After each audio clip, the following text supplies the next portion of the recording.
नमस्कार, Janaki FM 106 megahertz Janaki समाचार में अपने के स्वागत है। इस रात सुनल जाऊ समाचार। एकनुका मुख्य समाचार।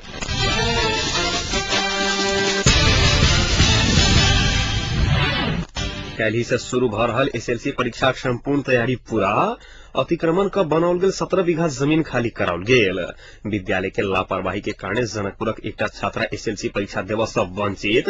महतरी जिला माई स्थान में एक के बाद एक महिला हिंसा की घटना में वृद्धि होगा लगला के बाद स्थानीय वासी सब चिंतित।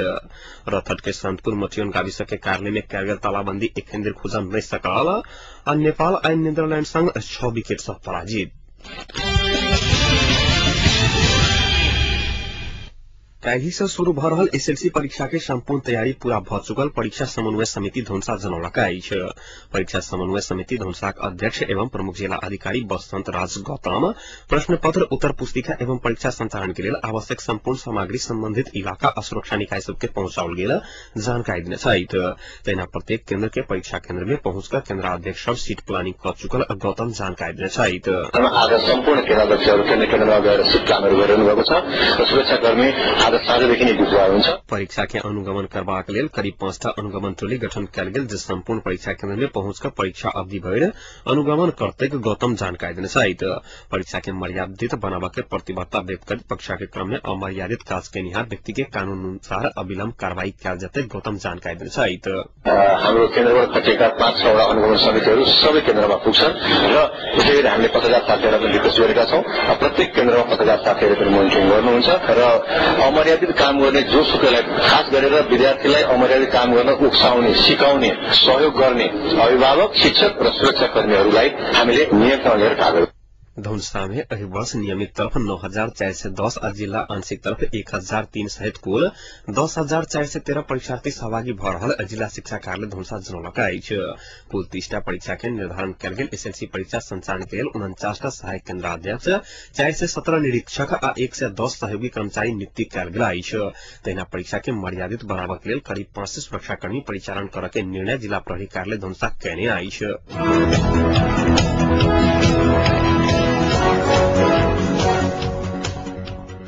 विद्यालय के लापरवाही के कारण जनकपुरक एकटा छात्रा एसएलसी परीक्षा देवा से वंचित अवस्था में पहुंचल अछि। जनकपुरक जानकी माध्यमिक विद्यालय में अध्ययनरत छात्रा चंद्रकला कुमारी झा विद्यालय के लापरवाही के कारण कैली से शुरू भ रहल परीक्षा में सहभागी होबा से वंचित होबा के अवस्था में पहुंचल छथि। छात्रा झा के अनुसार परीक्षा के आवेदन फॉर्म भरलाक बाद हुनकर प्रवेश पत्र नहीं आयल छनि। परीक्षा शुल्क सहित विद्यालय के अन्य शुल्क समय पर जमा कयल गेल बादो प्रवेश पत्र नहीं आवला से झा परीक्षा में शामिल होबा से वंचित अवस्था में पहुंचल छथि। हमरा अलग से लिस्ट रहे छै बनाएल तो देख लियो ओइ में नाम छली लिखायल आ नाम छली ऊपर से काट देना आ प्रवेश पत्र नहीं छली ओइ में कहल कि से तो शिक्षा प्रश्न से तो गड़बड़ायल छो। फिर सर कह छले से हम गेल छलिए तो कहली झा के अनुसार विद्यालय के प्रधानाध्यापक लक्ष्मी नारायण शाह के वो विगत फाल्गुन में 5 गते विद्यालय के संपूर्ण शुल्क तीर चुकल छथि। शुल्क तीरल हुनकर रसीद नंबर 3897 रहल झा बतौने छथि। विद्यालय के लापरवाही के कारण एकटा विद्यार्थी के भविष्य से विद्यालय खेलवाड़ केने हुनकर अभिभावक बतौने छथि। शिक्षा के गुण स्तर के पूरा ख्याल रहे शिक्षक हेडमास्टर पर ओहिमे शिक्षा पर ज्ञान होते और मास्टर सबके संकेत देते हम सब दोबारा ये तरह गलती नहीं करी।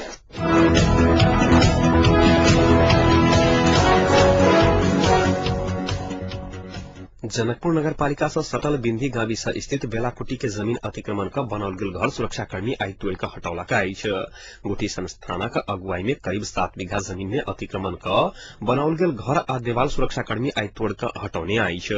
गुठी संस्थानक अनुसार गुईकुट्टी के करीब 17 बीघा जमीन अतिक्रमण में पड़ल छैक, जकर पहिल चरण में आई 7 बीघा के अतिक्रमण जमीन खाली कराओल गेल छैक। अतिक्रमित जमीन खाली करबा पहुंचल गुठी संस्थानक अधिकृत गुठी के अतिक्रमित जमीन खाली करबा प्रक्रिया के आब निरंतर रूप में आगू बढ़ाओल जते बतौने छथि। फाउंडेशन के आगू जने बाबा के देने घर के लागि 10 जगह के 5 लाख रुपया आई कल के से आई जगह पर घर बनाओ, हम घर बनवा दी सब कुछ करके घर बनाबो आगे कोनो टेंशन नहीं होते। 1 साल से सब घर में रह रहल छी। आई हमरा के कोनो जानकारी नहीं, सूचना नहीं, कोनो जानकारी के पूछे नहीं केने छी। अब के लागि हम जगह रुपया देने छी ओकरा हम पकड़ के जे करब पड़ते जने घर टूटले। एम्हर पीड़ित स्थानीय व्यक्ति सब जमीन अतिक्रमण नहीं कर खरीद केने दावा कयलक अछि। स्थानीय व्यक्ति सबक अनुसार किछु व्यक्ति अवैध रूप से लाखों रुपया लऽ कऽ जमीन में घर बनावा के अनुमति देने छल।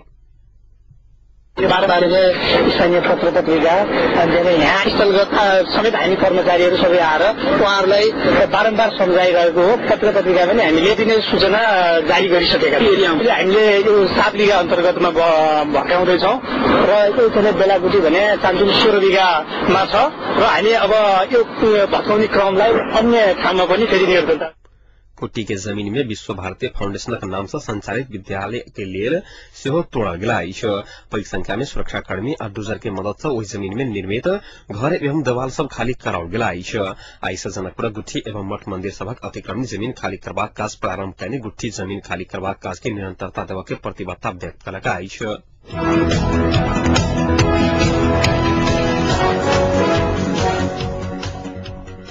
काम कहने 2 वर्ष बीत चुकला बादो पैसा नहीं देने कहे तो उपभोक्ता द्वारा रथट के सन्तपुर मथियोन गाविस के कार्यालय में कैलियल तालाबंदी 4 दिन बीत चुकला बादो एखिन खोजा नहीं सकल विकास निर्माण के काज अंतर्गत आर्थिक वर्ष 2064-65 में छुट्याउल गेल विकास निर्माण के पैसा एखिन पावन नहीं सकल बतबैत गाविस कार्यालय में विभिन्न ट्रैक्टर व्यवसायी सब अनिश्चित काल के लिए तालाबंदी कैल गेल गाविस उपभोक्ता समिति के रकम भुगतानी नहीं हो बधाई अनिश्चित काल के लिए जारी रहत स्थानीय ट्रैक्टर व्यवसायी शान्तिराज गिरी जानकारी दिनु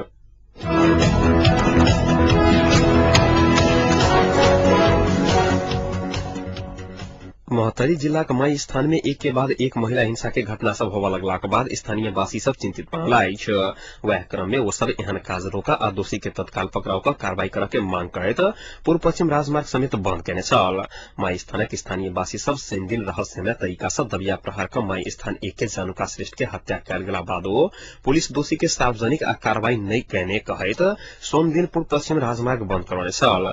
उस मृतक के शव के राजमार्ग के बीच में राइक बर्दिवास बाजार समेत बंद करने सलाहित इलाका प्रहरी कार्यालय बर्दिवास श्रेष्ठ हत्या कहने अभियोग में रेप दिन 5 गोटे के पकड़ाव करने साल पकड़ाव परवाला समय वह गामक 55 वर्षीय खील बहादुर बोगटी हुनक कन्या 50 वर्षीय गंगा बोगटी हुनक 16 वर्षीय बेटा ईश्वर बोगटी बेटी 18 वर्षीय सरस्वती बोगटी और वह ठमक ईश्वर श्रेष्ठ रहला मृतक के संबंधी स्थानीय वासी सब अनुसंधान के नाम पर पुलिस ओकरा सबके पकड़ाव कला बादो कार्रवाई नहीं क पैसा लक छोड़ रहल आरोप लगने आई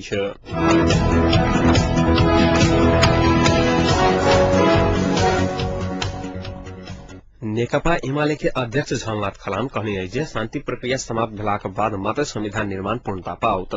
अध्यक्ष खनाल शांति प्रक्रिया खत्म करबाक विषय में विवाद रहला सँ संविधान निर्माण में देरी भ रहल जानकारी देने छलखिन। पार्टी कार्यालय बल्खो में एमाले निकट कानून व्यवसायी सब संगे आई भोर में भेल भेट में वो राष्ट्र के समक्ष शांति आ संविधान जारी करबाक दोसर कोनो विकल्प नहीं रहल कहैत निर्धारित समय में नया संविधान अयबाक विश्वास व्यक्त केने छनि। पूर्व प्रधानमंत्री समेत रहल खनाल देशक अग्रगामी दिन बार एसोसिएशन महत्वपूर्ण भूमिका निर्वाह करने कहत प्रशंसा केने चलाइत। संविधान निर्माण में किसी दल सब जिज्ञासा नहीं देखौला सा कानून व्यवसायी सब द्वारा खबरदारी कर पड़तैक हुनक कहब छलाइन। कानून व्यवसायी सब खबरदारी से संविधान निर्माणक लेल थप दबाव पहुंचल अध्यक्ष खनालक कहब छलाइन।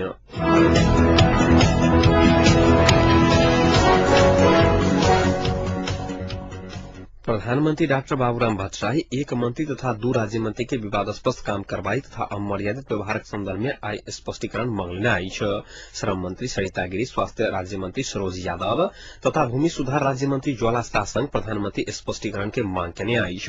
मंत्री गिरी संग वैदेशिक रोजगार विभाग महानिदेशक पूर्णचंद भट्टराई के अकस्मात सरुआक संबंध में स्पष्टीकरण लेल गेल बताओल गेल आई। तहिना कल सांझ मादक पदार्थ सेवन क वीर अस्पताल में जाकर अमर्यादित व्यवहार दिखाने स्वास्थ्य राज्य मंत्री यादव संग वही विषय में तथा अपन मंत्री के विषय में विवादास्पद अभिव्यक्ति देने चर्चा में रहल भूमि सुधार राज्य मंत्री शाह के अमर्यादित व्यवहार अभिव्यक्ति संदर्भ में स्पष्टीकरण लेल गेल आई।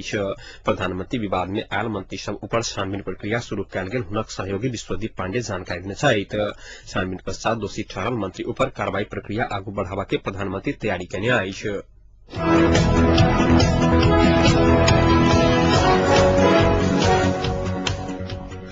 प्रधानमंत्री डॉक्टर बाबूराम भट्टराई अपना ऊपर राजीनामा के दबाव नहीं रहल बतौने छथि।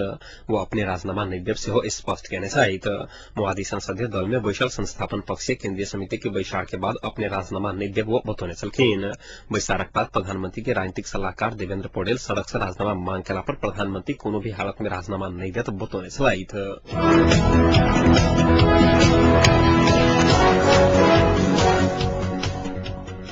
गारमेंट पसल संचालक विजय शाह के अपहरण के विरोध में व्यापारी सब आई सिराहा गोल बाजार के दुकान आ व्यवसायी बंद करौलका वो सब गोल बाजार क्षेत्र में चक्का जाम से केने छल।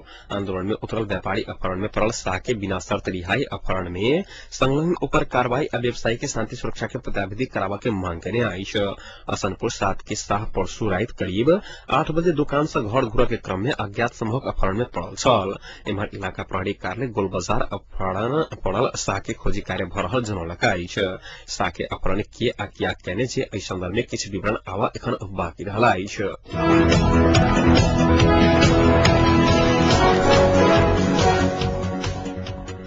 सीमा प्रहरी चौकी बुधनगर मोरंग आई 26 किलो गांजा सहित 2 गोटे की गिरफ्तार कलका प्राप्त जानकारी अनुसार देह में नुकाकर भारत बीच ल जा रहल 26 किलो गांजा सहित बुधनगर 6 के 30 वर्षीय विद्यानंद सरबड़िया आ तेतरिया 9 के 45 वर्षीय टुकुन्ना चौधरी के पुलिस गिरफ्तार कलका गिरफ्तार कल गेल सरबड़िया आ चौधरी के कानूनी कार्रवाई के लिए इलाका प्रहरी कार्यालय रानी में बुझाओल गेल पुलिस चलौलका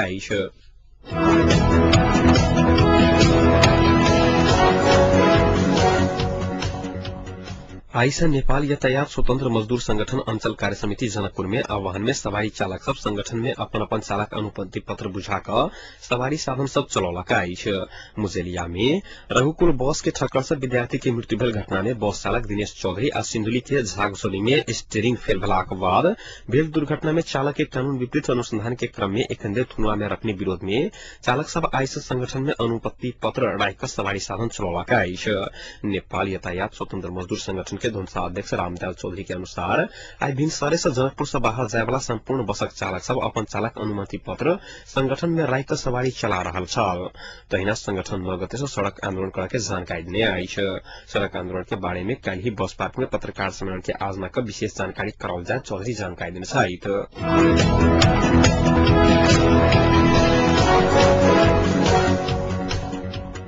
दुबई में जारी आईसीसी विश्व कप 2020 क्रिकेट में नेपाल आई नीदरलैंड संग 6 विकेट से पराजित भेल। नीदरलैंड संग खेल में नेपाली बैट्समैन सबक प्रदर्शन नीक नहीं भेलाक कारण नेपाल सम्मानजनक रन बनाबऽ नहीं सकला बाद खेल में पराजित भेल छल। एखन धरि 6 में से 3 खेल में जीत आ 3 में पराजय भेल नेपालक आजुक हार संगे आगाड़ी के चरण में जाय के बाट बंद भेल।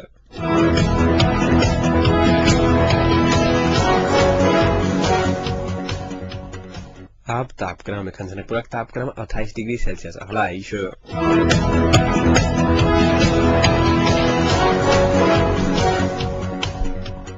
प्रमुख समाचार अंत में एक बेर फिर से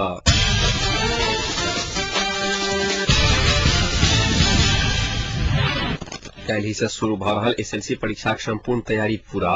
अतिक्रमण का बनाओल गेल 7 बीघा जमीन खाली कराओल गेल।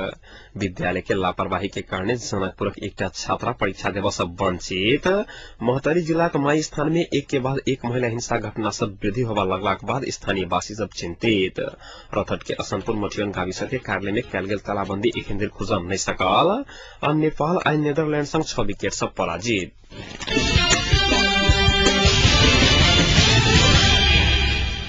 आहिक संग एकनुका जानकी समाचार एतै सम्पन्न होइता पुनः जानकी समाचारक संग उपस्थित रहबेटा करब ताधरि सुनते जानकी एफएम 106 मेगाहर्ज। नमस्कार।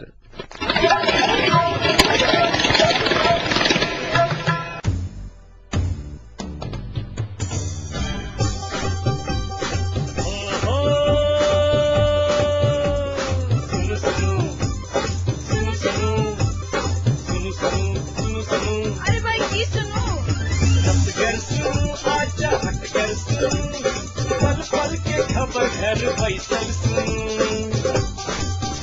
जानकी कहीं सबके मनमा की कपल बात ऐसा सुनो जानकी कहीं सबके मनमा की कपल बात ऐसा सुनो सुनो सुनो।